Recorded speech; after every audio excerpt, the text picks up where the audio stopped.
Buenas noches, bienvenidos a Contexto Global de France 24. Yo soy Elena Lozano y todo lo que verá a continuación es noticia. Iniciamos. El expresidente de Brasil, Jair Bolsonaro, aceptó que sí intentó quitarse la tobillera electrónica quemándola con un soldador durante su prisión domiciliaria. La confesión ocurrió mientras el ultraderechista, condenado por intento de golpe de Estado, permanece detenido de forma preventiva ante posible riesgo de fuga. Cascada de cancelaciones de vuelos hacia Venezuela. Las aerolíneas Iberia, TAP, Avianca, LATAM, Caribbean y GOL no volarán al país gobernado por Nicolás Maduro tras la advertencia lanzada por Estados Unidos de que no están garantizadas las condiciones de seguridad en territorio venezolano. Sin objetivos concretos sobre el fin de los combustibles fósiles en la COP30, finalmente se firmó un acuerdo por consenso que incluye avances en adaptación, financiación y reglas de transparencia, pero deja para 2026 las decisiones que deberían de haberse tomado en la actual cita que se desarrolló en la ciudad brasileña de Belém.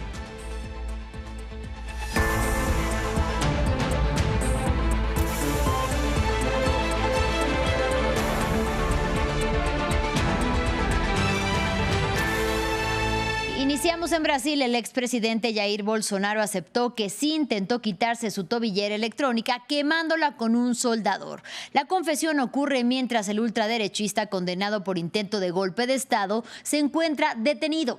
Y es que este sábado la Policía Federal brasileña lo arrestó de forma preventiva ante riesgo de fuga por órdenes del Supremo Tribunal Federal de Justicia. Recordemos que antes ya cumplía prisión domiciliaria. Andrés Mesa Muñoz tiene todos los detalles. Un tumultuoso capítulo se abre en la novela judicial de Jair Bolsonaro. El expresidente de Brasil fue detenido de manera preventiva por orden del Supremo Tribunal, que reveló en un documento que el exmandatario intentó romper su tobillera electrónica durante las primeras horas de este sábado. La información confirma la intención del condenado de romper su tobillera electrónica para asegurar una fuga exitosa, facilitada por la confusión causada por la manifestación que convocó su hijo. El documento se refiere a una movilización convocada por su hijo Flavio Bolsonaro para este mismo sábado en las horas de la noche, justo al frente de la entrada del condominio donde se encontraba detenido el expresidente, a la espera de iniciar una condena de 27 años de cárcel por intento de golpe de Estado.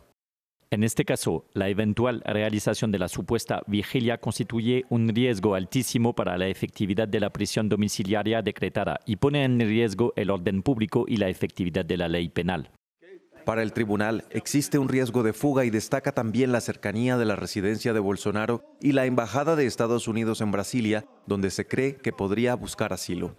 Justo este viernes sus abogados habían pedido a la Corte Suprema que le permitiera al expresidente cumplir su condena bajo arresto domiciliario, citando problemas de salud y que su presencia en un entorno carcelario representaría un riesgo para su vida. En más información de la región latinoamericana, en las últimas horas ocurrió una cascada de cancelaciones de vuelos con destino a Venezuela. Las aerolíneas Iberia de España, la portuguesa TAP, Avianca de Colombia, LATAM de Chile, la trinitense Caribbean y la portuguesa GOL no volarán al país gobernado por Nicolás Maduro. La decisión fue tomada tras la advertencia lanzada por Estados Unidos de que no están garantizadas las condiciones de seguridad en territorio venezolano. Los dichos de Washington tienen lugar al tiempo que, según fuentes del ejército citadas por Reuters, la Casa Blanca estaría estudiando opciones respecto a Venezuela, incluida la posibilidad de intentar derrocar al gobierno. Desde Caracas nos informa la periodista Carolina Bigotto.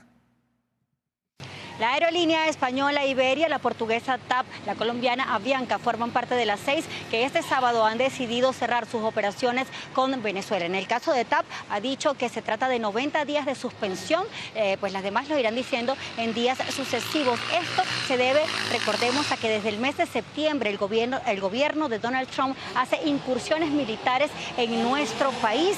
Lo ha hecho principalmente en aguas del Mar Caribe, muy cercana a Venezuela. Desde la semana pasada se encuentra apostado, de hecho, el portaaviones más grande del mundo allí. Sin embargo, no ha habido hasta ahora ninguna incursión militar ni ninguna acción directa del gobierno estadounidense contra Nicolás Maduro, quien está catalogado, según el gobierno de Donald Trump, como el jefe del cartel de narcotráfico Los Soles. La Asociación de Líneas Aéreas Venezolana ha enviado un comunicado para tranquilizar un poco a los pasajeros que tienen fechas o vuelos con estas aerolíneas para que hablen con sus operadores pues, y decidan o bien sea reprogramar sus vuelos según las fechas que ellas indiquen o pues cancelarlos, tal sea el caso. Con respecto a este conflicto, Nicolás Maduro se pronunció esta semana diciendo que está dispuesto a conversar o negociar con el gobierno de Donald Trump. Sin embargo, hasta ahora esto no ha ocurrido.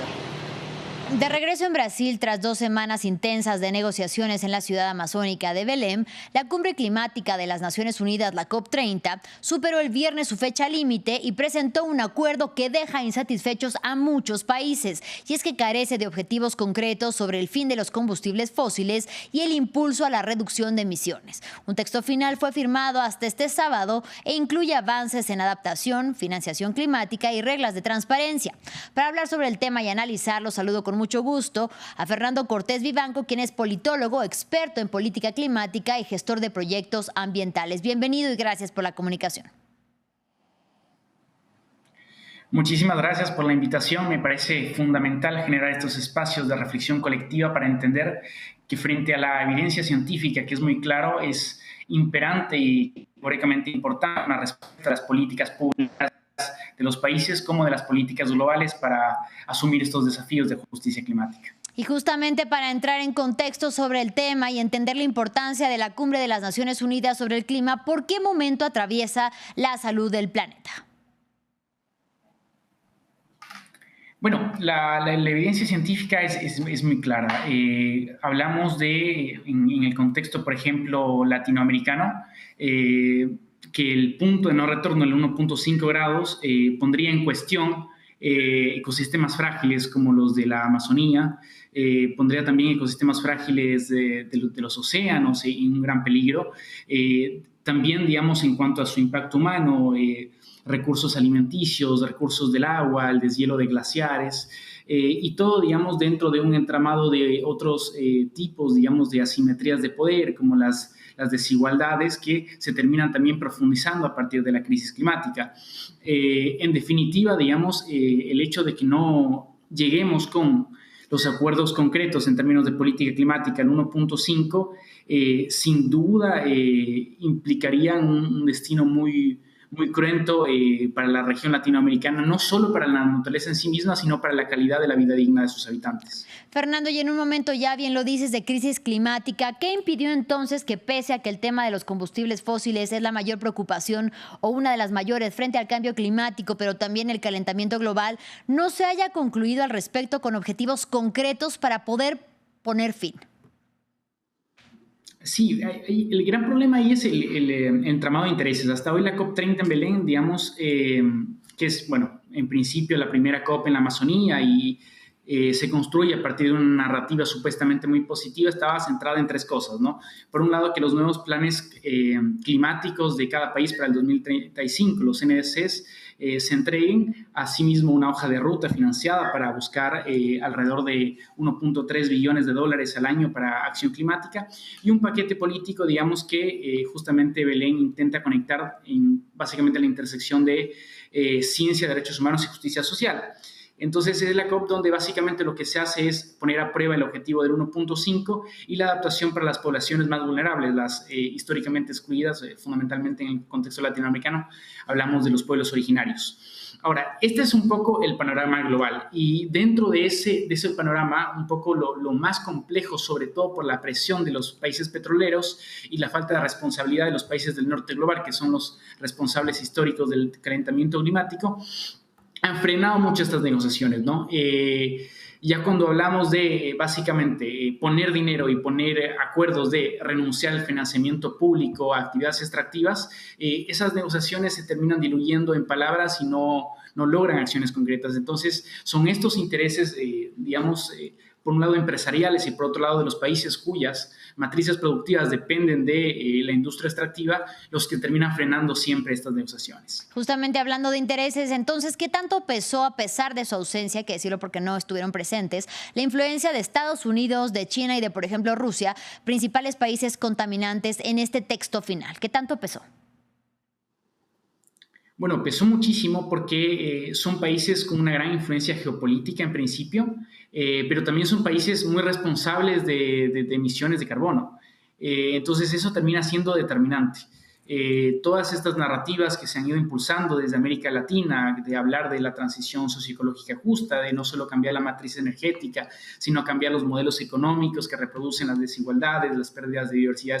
Toda esta construcción, digamos, desde la base, desde los países del sur global, pero también desde los movimientos sociales, que terminan situando, digamos, esta narrativa de ya hacer caso a la ciencia y de, digamos, ser pertinentes en términos de la deuda ecológica histórica, no terminan resonando porque justamente los países que tienen las mayores posibilidades, tanto económicas como las responsabilidades históricas, no llegan a pronunciarse y terminan diluyendo siempre las conversaciones. Entonces, el peso es gravísimo y en el caso de Estados Unidos, no solo vemos que hay una ausencia, digamos, de decisiones, sino que incluso su mismo presidente genera un desconocimiento de la evidencia científica frente a la crisis climática. Así es. Entonces, esto es sumamente preocupante y en un contexto geopolítico esto es determinante porque por más que haya buenas voluntades de ciertos países, si los países que son más núcleo en términos de el sistema mundo económico no terminan generando la capitanía de estos cambios que son necesarios, pues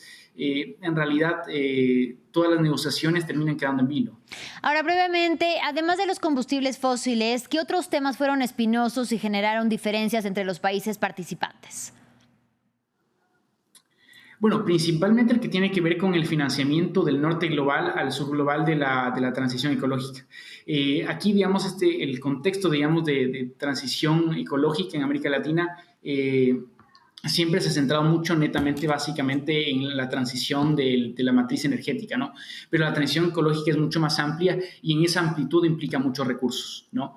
Entonces, el llamado a América Latina siempre ha sido que los países del norte global, que han sido los que han causado la crisis climática, sean justamente quienes financien la transición de los modelos económicos que son más primarios y más extractivos de los países del sur global. Entonces, esos son los temas más espinosos porque evidentemente implicarían que ellos pongan dinero para que se generen estas transiciones y eso es lo que lógicamente buscan evitar. Ahí está, nos quedamos con que los países se basan en intereses, pero también en esta negativa de hacer caso a las pruebas científicas. Agradezco mucho, de verdad, el análisis de Fernando Cortés Vivanco, politólogo y experto en temas medioambientales. Gracias nuevamente y hasta la próxima.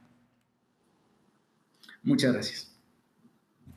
Ahora vamos a Medio Oriente. En la Franja de Gaza, una nueva oleada de bombardeos israelíes mataron al menos 24 personas. Se trata de una nueva violación de cese el fuego vigente el 10 de octubre por parte de Tel Aviv. Tras la confirmación de las muertes por parte de la defensa civil gazatí, Hamás instó a los mediadores de Egipto y Qatar y al promotor del acuerdo firmado entre Israel y la milicia islamista, Estados Unidos, a intervenir ante los ataques. Testigos afirman que los misiles impactaron primero contra un vehículo y posteriormente en diferentes casas de Deir al-Balá y el campamento de Nuseirat. Posteriormente, otro ataque impactó el oeste de la ciudad de Gaza. Israel asegura haber matado a 5 líderes de Hamás. Estábamos sentados en nuestras casas cuando, de repente, el misil impactó en la casa del vecino. Llevamos a los heridos al hospital. ¿Por qué ocurrió esto? Sinceramente no lo sé. Y Washington este sábado fue escenario de protestas contra la administración de Donald Trump. Bajo la consigna de derrocar al régimen, ciudadanos, políticos y artistas marcharon por las calles de la capital estadounidense. La protesta se concentró en el Lincoln Memorial y se desarrolló a lo largo del National Mall. Con banderas y pancartas en mano, los asistentes piden juicio político contra el mandatario republicano, su condena y su destitución. Me levanté como todos ustedes porque vale la pena luchar por este país. Y cada uno de ustedes se presentó hoy porque cree lo mismo. Este movimiento no es pequeño, no es una moda pasajera y sin duda no es silencioso. Somos la mayoría de los estadounidenses los que estamos cansados de ser ignorados y estamos cansados de esta administración. Finalizamos con información más amable. Con un show de luces y fuegos artificiales, Portugal inauguró ya la Navidad. La Plaza del Comercio en Lisboa fue el punto de encuentro entre turistas y locales que vieron el encendido de un magistral árbol que al conteo de 3, 2, 1 iluminó con sus luces la plaza y arrojó bengalas. Según informó el Ayuntamiento de Lisboa, la ciudad se iluminará con cerca de 182 kilómetros de luces de LED de bajo consumo, que son equivalentes a más de 3 veces la circunferencia de la misma capital portuguesa. Los dejamos con estas imágenes de la Navidad que ya llegó en algunas partes del mundo.